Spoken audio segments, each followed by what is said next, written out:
ADHD is a very complicated thing, and there is no one true way to experience it. On paper, it's a chemical imbalance in the brain that causes issues with executive function, memory, organization, focus. ADHD is a very hard thing to describe, especially to those without it, because every explanation just sounds like another excuse.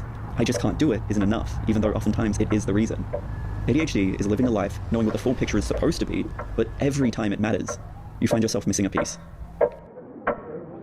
You're sitting in a classroom, the teacher is up front going into detail about a new assignment. You're confused and everyone around you seems to be paying attention, and you know that if you just did the same you wouldn't be confused, but there's something about the room or the teacher or yourself that's getting in the way. Maybe it's just the way he's phrasing things, you think. So you turn to your friend and you say, "Hey, I don't get this. Are you able to help me?" And as your friend, they say, "Of course," along with 4 words you'll be thinking about for a long time. What don't you understand? You're in your room, trying to read the assignment for yourself, but your thoughts wash it out. You're reading a sentence, and you're reading a sentence, and you're reading a sentence, and you're reading a sentence, and you're reading a sentence, and you're reading a sentence, and you're reading a sentence, and you're reading a sentence, and you're reading a sentence, and you're reading a sentence, and you're reading a sentence, and you're reading a sentence, and you're reading a sentence, and you're reading a sentence. You should turn off the fan and pour yourself a glass of water or get something to eat. You've really been meaning to stay more hydrated, but you keep losing track of time. I'm thirsty or I'm hungry becomes I've almost finished this task, I'll get it when I'm done becomes I've been sitting here for hours tied to my spot by the air and my own nerves and I'm feeling lightheaded. To be safe, you pour yourself another glass of water. Hopefully now you'll be able to focus. You walk back to your room and realize the sun has set. You've wasted the day. Sticky notes have been known to help you keep track of what you need to do, so you write a note for yourself and you go to bed. You know it will be better to prepare for tomorrow tonight, but it'll be fine. We've got your alarm set. You'll wake up with plenty of time.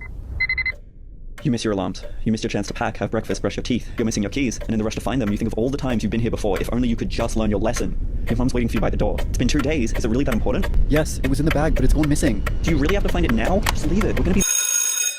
Class has started. People are staring. You try not to stare back. It's rude.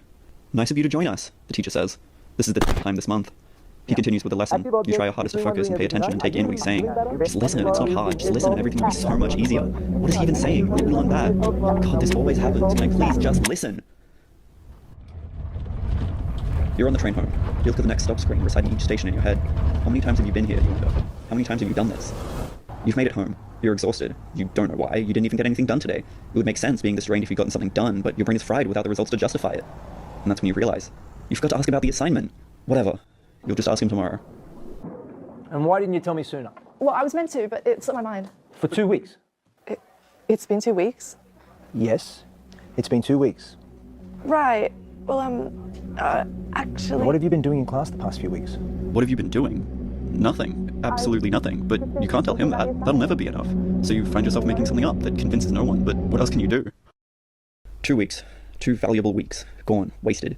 It's due by the end of the week, and you have nothing, absolutely nothing to work with. No notes, no foundation. You're running out of time.